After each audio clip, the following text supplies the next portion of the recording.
The eraser tools are quite powerful and can help you to create some very interesting artwork. Not only do they erase pixels, but they can also protect pixels. I'm going to add another layer to this snowman document, and I'm going to double click on the actual layer with the artwork and just unlock it. So I can drag this layer underneath it and then give it a color. So I think I'll fill that with a blue. Alright, now I'm going to go to the snowman layer and I'm going to grab my eraser tool, just the regular old eraser. If I click and hold my mouse down on the tool, it reveals that there are two other erasers in here. Let's just start off with the good old eraser. With this tool selected, I can change my brush size, and what I can do is paint.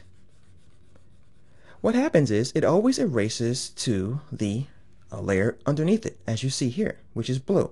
So if I hide that, you see we're painting to transparency. What I can also do is hit D on the keyboard and show you that that same thing applies.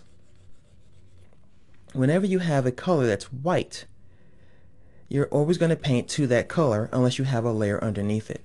In this case, I'm painting to the background. Let me go ahead and undo that a couple times. I can also change the way the eraser works. So I can work with a pencil, which gives you a hard brush. I can work with a block. And I can also work with the opacity. So I can drop the opacity down at this eraser. And when I erase on this layer, you see I get a little bit of a 50-50 here. So I'm painting at 50%. And I can see some of the erasing that I did in the layer underneath it when I had it selected. So let me undo that a couple times. I can also erase the history.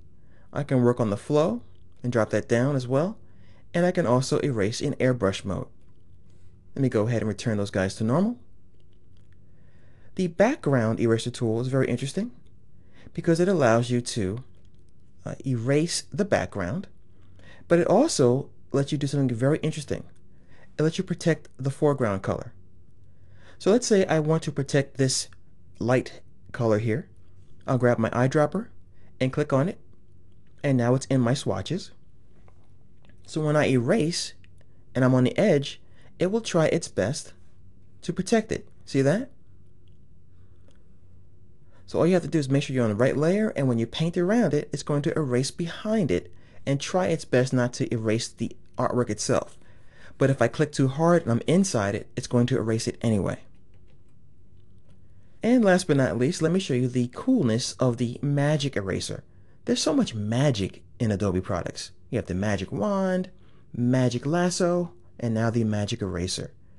This tool will allow me to click and automatically erase pixels. And that looks kind of creepy actually, invisible snowman here.